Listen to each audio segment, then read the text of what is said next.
उन्हाळी वाळवण्याचे आपण खूप सारे वेगवेगळे पदार्थ पाहत आहोत. त्यामध्ये काही उपवासाचे देखील अशा काही रेसिपीज पाहत आहोत ज्या आपण वर्षभरासाठी स्टोअर करून ठेवू शकतो. आणि त्यामधीलच एक आज आपण हे साबुदाणा बटाट्याची पळी पापड करत आहोत. अगदी करायला सोपे असे हे पळी पापड तळल्यानंतर खूप छान असे फुलतात.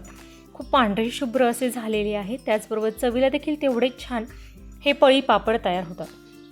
यामध्ये आपण पळी पापड ही पद्धत यूज केलेली आहे, त्यामुळे पापड करायला जास्त वेळ लागत नाही. अगदी झटपट हे पापड तयार होतात.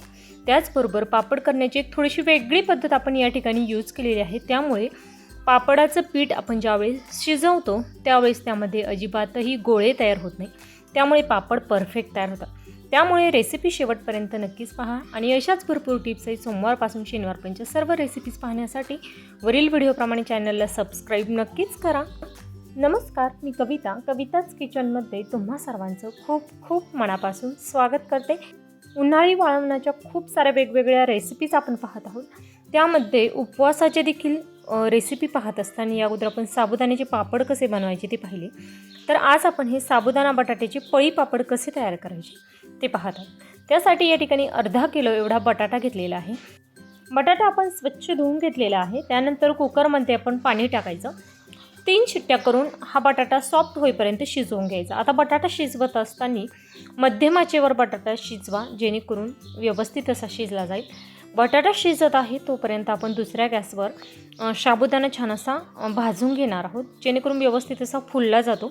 या ठिकाणी अर्धा किलो बटाट्यासाठी पावशेर म्हणजे पाव किलो एवढा आपण साबुदाणा घेतलेला आहे. त्यानंतर गॅसचा फ्लेम हा पूर्णपणे कमी करायचा आणि मंद आचेवर 4 ते 5 मिनटं व्यवस्थित असा साबुदाणा फुलेपर्यंत भाजून घ्यायचा. त्यामुळे मिक्सरला दळून घेणं खूप सोपं होतं. त्याचबरोबर पापड चवीला छान लागतात. साबुदाणा थंड करण्यासाठी ठेवलेला आहे. तोपर्यंत आपला बटाटा देखील मध्यम आचेवर 3 शिट्ट्या करून शिजवून तयार झालेला आहे. आता कुकरची वाफ जात आहे तोपर्यंत आपण हा साबुदाणा थंड करून घेतलेला मिक्सरला व्यवस्थित असा दळून घेणार आहोत. आता या ठिकाणी साबुदाणा दळून घेतलेला खूप जास्त बारीक पीठ केलं पाहिजे असं काही नाही, कारण आपण हा शिजवूनच घेणार आहे. त्यामुळे हलकंसं आपल्याला ज्या पद्धतीने रवाळ पीठ झालं तरीही चालणार आहे किंवा खूप जास्त बारीक पीठ झालं तरीही चालणार आहे. फक्त जास्त जाडसर असा हा ठेवू नका, कारण शिजवल्यानंतर तो छान असा एकजीव बटाट्यामध्ये होईल अशा पद्धतीचा राहिला पाहिजे. आता राहिलेला जो चाळणीमध्ये वरती जो साबुदाणा आहे पुन्हा एकदा मिक्सरला फिरून आपण तो गाळून घेतलेला आहे. आणि अगदी राहिलेला थोडासा ठोसर होता तो देखील यामध्ये मी मिक्सच केलेला आहे. अगदी 1 चमचाभर राहिलेला होता. साबुदाण्याचं पीठ आपण बाजूला काढून घेतलेलं आहे. बटाट्याचे छान असे शिजलेले आहे, कुकरची वाफ गेलेली आहे. हे पहा, अगदी छान मऊसूत असे हे बटाटे शिजलेले आहे. आता तुम्ही जर मोठ्या आचेवर कुकरच्या शिट्ट्या करत असाल तर 5 ते 6 शिट्ट्या करा. मध्यम आचेवर करत असाल तर 3 शिट्ट्या करा. हलकासा आपण त्यामधील जी गरम वाफ आहे ती निघून दिली. त्यानंतर आपण बटाट्याची वरील सर्व साल काढून घेतलेली आहे. आता आपण त्याचे 2 भाग करणार आहोत, जेणेकरून त्यामधील जी गरम वाफ आहे ती निघून जाईल. आणि मिक्सरला आपण हा दळून घेणार आहोत. आता मिक्सरला दळून घेत असताना आवश्यकतेनुसार यामध्ये पाण्याचा वापर करायचा आणि मिक्सरला छान असा आपण हा दळून घ्यायचा. हे पापड करत असताना आपल्याला पाण्याचा वापर हा थोडासा जास्त प्रमाणात करावा लागतो. त्यामुळे पाण्याचं परफेक्ट असं मेजरमेंट या ठिकाणी मी सांगणार नाही.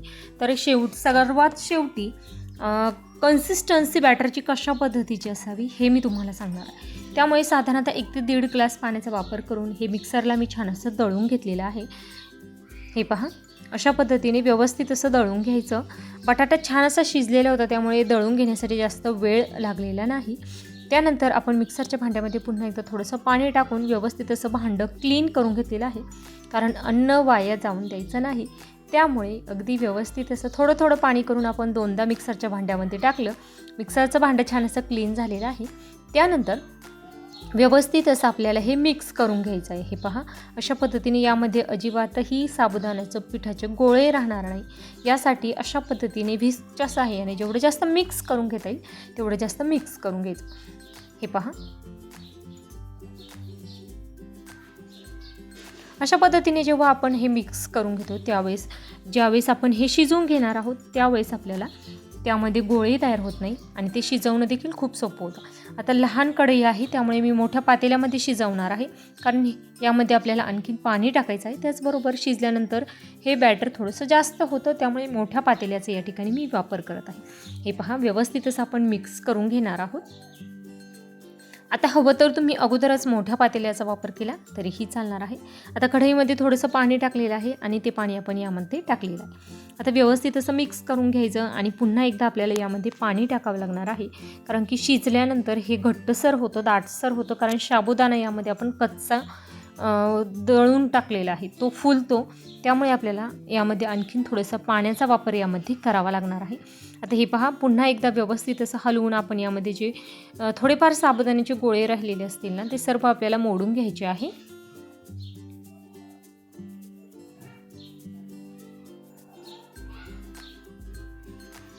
हे पहा, जेवढं जास्त मिक्स करता येईल तेवढं जास्त व्यवस्थित असं मिक्स करून घ्या. हवं तर तुम्ही साबुदाणा अगोदर दळून घेतल्यानंतर जेव्हा तो पातेल्यामध्ये टाका तेव्हा तुम्ही पुन्हा एकदा तो पाणी टाकून व्यवस्थित असा मिक्स करून घ्या. त्यानंतर तुम्ही बटाटा मिक्सरला दळून घेतलेला तो टाकला तरीही चालणार. अशा पद्धतीची कन्सिस्टन्सी ठेवलेली आहे. पोहे खाण्याच्या चमच्याच्या मापाने साधारणतः 1.5 चमचा एवढं मीठ आपण यामध्ये टाकलेलं आहे. मीठ यामध्ये अगदी व्यवस्थित असं मिक्स करायचं. त्यानंतर ओल्या 3 तिखट असलेल्या लाल मिरच्या घेतलेल्या आहे, मिक्सरला छान अशा दळून घेतलेल्या आहे. थोडंसं पाणी टाकून त्या आपण यामध्ये टाकणार आहोत. हवं तर तुम्ही लाल मिरची पावडर, सुकी लाल मिरची पावडर देखील टाकू शकता. हिरवी मिरची मिक्सरला दळून ती टाकायची असेल तर ती देखील टाकू शकता. याशिवाय तुमच्याकडे उपवासाला जर जिरं चालत असेल तर जिरं देखील यामध्ये टाकलं तरीही चालणार आहे.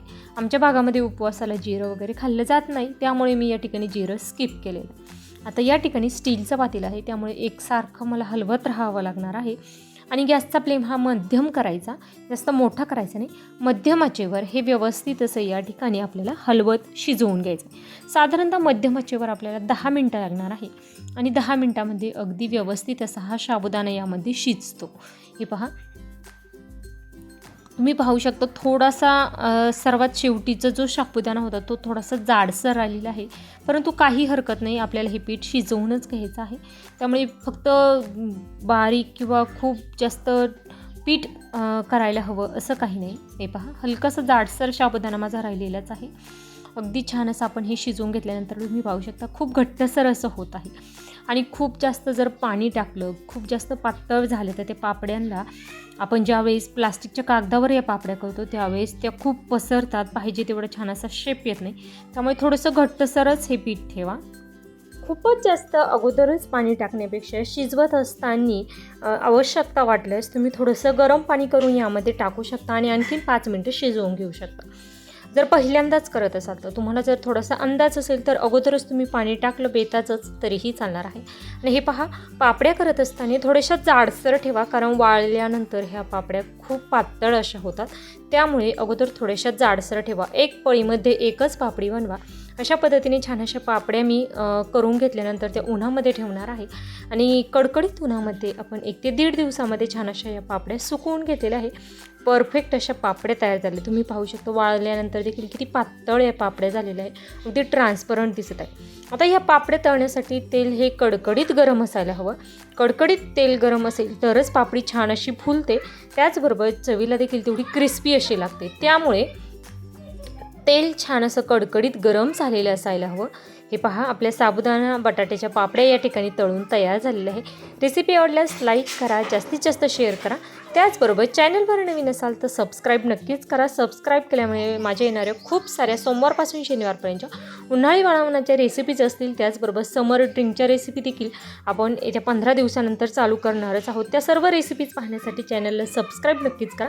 त्याचबरोबर आपण कविताज किचनचं कांदा लसूण मसाला हे प्रॉडक्ट लॉन्च केलेलं आहे. तो जर मसाला तुम्हाला घ्यायचा असेल तर त्याची साठी व्हॉट्सअप नंबर मी या रेसिपीच्या डिस्क्रिप्शन बॉक्समध्ये दिलेला आहे, तिथून तुम्ही तो घेऊ शकता. रेसिपी आवडल्यास कमेंट नक्कीच द्या. व्यात वेकडून माझी रेसिपी शेवटपर्यंत पाहिल्याबद्दल धन्यवाद. पुन्हा भेटूया उद्याच्या भागामध्ये अशाच नवीन एखाद्या छानशा आणि अगदी डिटेलमध्ये रेसिपीसोबत. तोपर्यंत धन्यवाद.